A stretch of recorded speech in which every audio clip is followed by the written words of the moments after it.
Ladies and gentlemen, Jason Andrews, aka the All-American Driver. We are in the Alfa Romeo 4C. Yep, for the first time on the vlog. And tomorrow we are going to the racetrack. Yeah, I have an event tomorrow. Super pumped. I am super excited to get to experience this car on track, because I'll be honest, on the street, like, it's just not safe. The limits of this car are just way too high. But before we go to the track, there are a couple things I need to get buttoned up today, starting with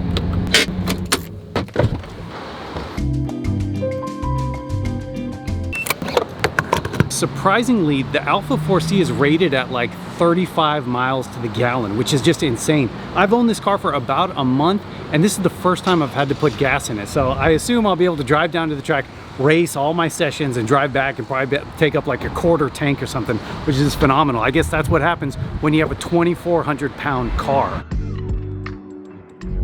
No power steering, no power steering, all right.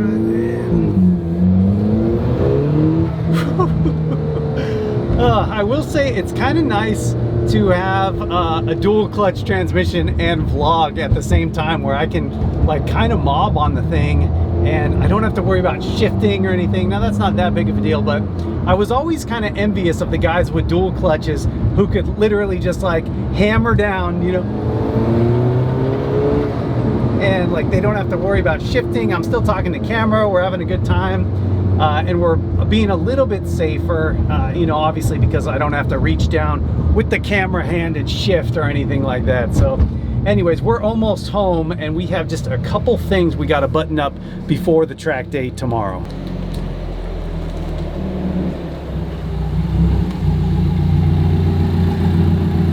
Do you guys remember at the last autocross event I went to, there was that other S2000 who was running faster than me, and out of the list of excuses I made, one of them was that he had the course map. Well, I got onto the website and indeed they published the course map. So now I know, basically I know where to go. I can see kind of the cone layout and everything. So at least tomorrow I won't be going into the track blind. Like, I'll have a little bit of time to kind of look at the map, learn the course before I just show up and start racing. I think that that is honestly going to make probably the biggest difference. But for now, let's get to it. The first thing I want to do is make sure I can torque these lug nuts. I'm not sure the size. I'm not actually even sure the torque. So I'm going to Google it real quick and I'll let you guys know. All right, so I looked at the manual. The torque on these is actually only 72 foot-pounds. To put that into perspective, the Shelby GT350R on the carbon fiber wheels, it was like 150 foot-pounds. There were times where I was tightening it, and I'm pretty strong, that I was like, I wonder if I could like hurt my wrist or something, because it is literally like a lot of pressure, 150 pounds. The S2000, I want to say, is like 90 foot-pounds, so this even less, 72 foot-pounds. This is going to be a breeze. 17 mil, so that's nice and easy, small. 72 foot-pounds. Now here's my biggest concern, all right? I have noticed that when I put my helmet on, I'm not able to turn left in the driver's seat. You can't turn left.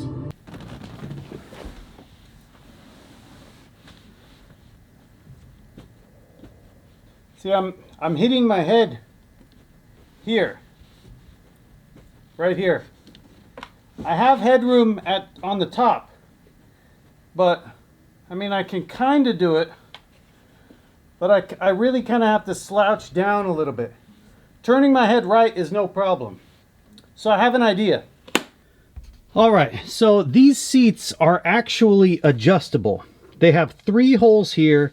They have 3 holes here. Now, you can see they're both on the bottom and the bottom, which I would assume is the lowest. However, there are people on the forum say that if you raise the front one, even though the bottom one, because right now they're low and low, they say if you raise the front one, you'll sit lower. That's what everybody does. I'm not smart enough to know the physics of that. I feel like low and low is the lowest, but they're saying high and low is the lowest. So I'm going to pull the seat out, which will be cool because I'll get to see even more of the carbon tub. I'm going to try to adjust it. It should be pretty easy, and we'll put it back, and maybe it gives me another ½ inch or so, which is really all I need. If that doesn't work and it really bugs me, the only other option is to get a different seat. And they make them and they're still adjustable and everything, but that's a cost I'd rather not spend if I can avoid it. So we're gonna try to adjust the seat. Looks like just a couple of Torx bolts. I'm struggling. I'm struggling. Let's take it nice and slow. This is Italian leather, carbon fiber. We did it! Okay, we did it. Was I right? Or was I right? All carbon down there. Yeah, no scratches either. Alright, so I got the carbon cleaned up. Had a couple of detailing products and just whatever, wiped it out, cleaned it up. Now it's time to get the seat adjusted. And hopefully this will fix our problem. So basically all I want to do is take this one out. I don't know if this one has to move. And then raise it up.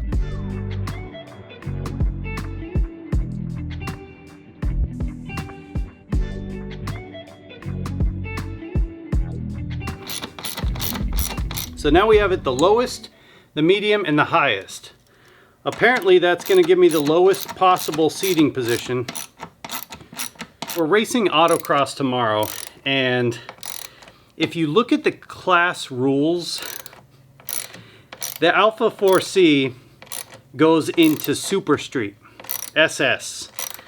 Some other cars that are in Super Street, the new NSX, Porsche GT4s, Porsche GT3s, non-RS, Corvettes, Corvette Z06, McLaren MC12s, lot of powerful cars, a lot of heavy hitters in Super Street.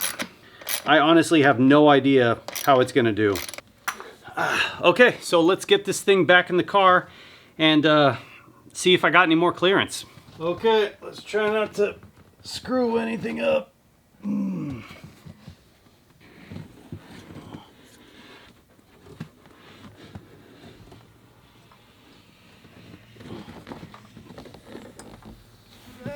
Okay.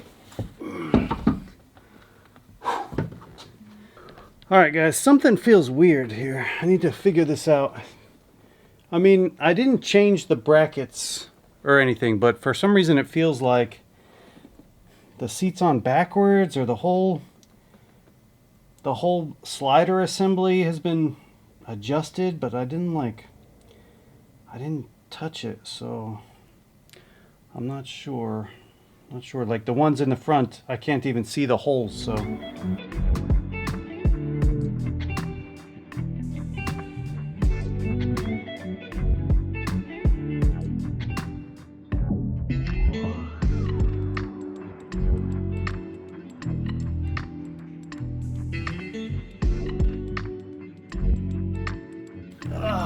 Alright, so basically there's one bolt I can't really get in, like I can't get it to thread in nice, and I'm kind of afraid to like strip it out or anything, so it's just taking a long time to loosen everything up, try to adjust it. It's in a very weird spot with the pull lever. The bolt's like right underneath the pull lever, so you can't really get a good shot at it, so just gonna keep plugging away.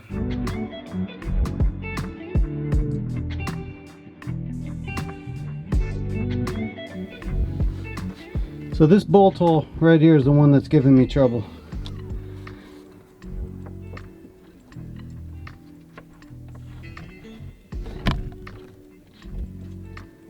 Yeah, see, I can only get it started a couple threads. Oh man. Oh, that's such a hassle. I don't know if I have like a tap or something. I'll look, I guess, but maybe I can just like clean them up. I don't know. Okay, so I don't think I have a tap, and I think it's a tap and die set. I think that's what they call it. I know what it looks like. I kind of know what it does. It's kind of late now. I looked in all my toolbox here. I really thought I had one, but I just don't have one. So I don't know. What do I do here? I guess I put the 3 in. I guess I put the 3 in that I can, and then go to Jay's sometime. He'll know what to do exactly. It's just such a hassle. Such a hassle. I'm getting tired. And there's more stuff to do. There's more stuff. Okay, so I guess I'm gonna give up on that bolt here. But let me save this bolt, and just so I remember, I'm gonna put it on camera. I'm gonna put it in this front left corner. Front left corner. Damn. It's always something, you know, and I took my time too. I don't think there's anything I could have done, really.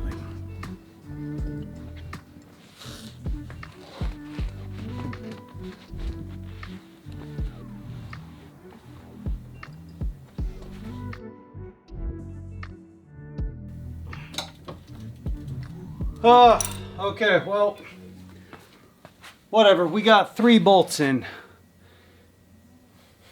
Let's see if it feels any lower.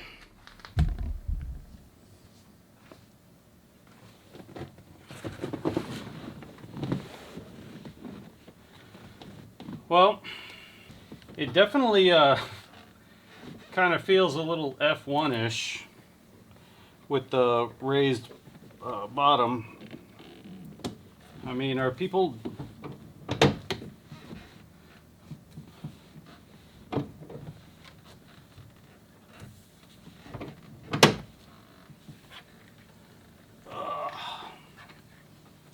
kind of got a headache. Let's see.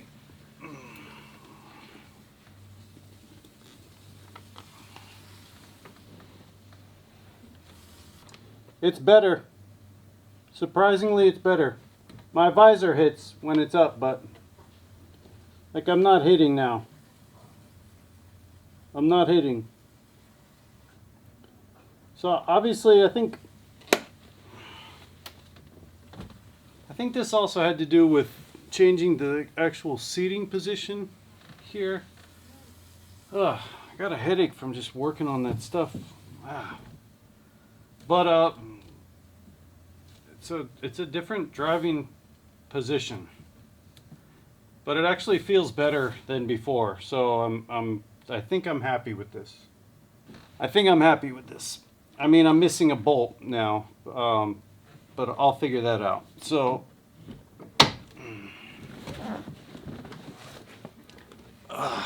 okay, so what an ordeal, and it's not even like really over. I'm gonna have to have my buddy help me fix that up. Okay, let's do a cool modification now. How about a cool one? We have this, and we got this. So you guys know I had the racing tow hook assembly on the GT350R. Luckily, basically I reached out to them and they sent me their shaft just for the Alfa 4C. So I can just screw this on, screw on the tow hook. We should be good to go.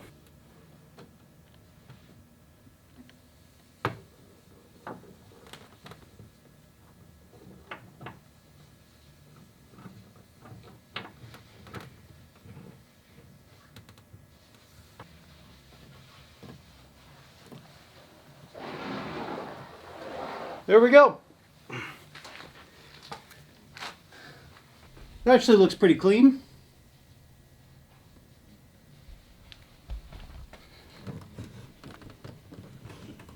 Yeah, looks good. Is that level? Yeah, good enough. Good enough. Good enough. So we got the torque settings for the wheels, everything, so we're good there. We got the seat adjusted, kind of. Whatever, we won't talk about that anymore. We got the tow hook on. I gotta charge my cameras, the batteries, the GoPros, things like that, so I'm ready tomorrow. I have to study the track map still. right here. I'll study this and try to get a good night's sleep for tomorrow. Oh snap, I almost forgot. I have to put on my track stickers. Now you guys know how much I love just duct taping, you know, numbers on the side of cars. But I actually have some stickers. These were for the S2000. I don't know if there'll really be a spot here. I think these are reusable. I can't remember, it was so long ago since I bought them. So I'm gonna open them up and see if I can get them on the car somewhere that looks cool enough, you know. It's not permanent, but cool enough. So I'm pretty sure I remember the number I got, but I don't remember much else about these things.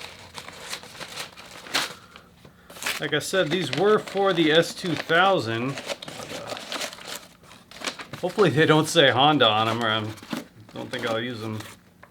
Like just a little number 12 with Old Glory on it and my name. Let's see here. Let's see if I can figure out somehow to put these on.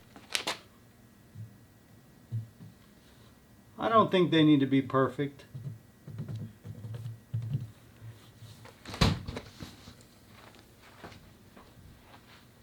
I think it's good enough. Actually, I think I might put it right here on top of this stuff. Let me clean it a little bit.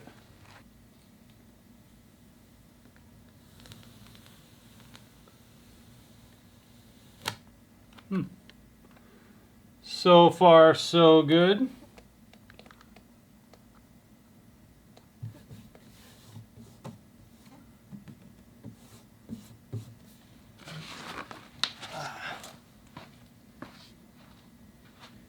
Okay, so there we go. I got the stickers on, torque, all that stuff, seats done-ish. We got the tow hook on, and we got the numbers on the other side. Now, I know I don't have to explain this to all you American heroes out there, all right? You true patriots. You guys might look at this and say, yo, that flag is backwards.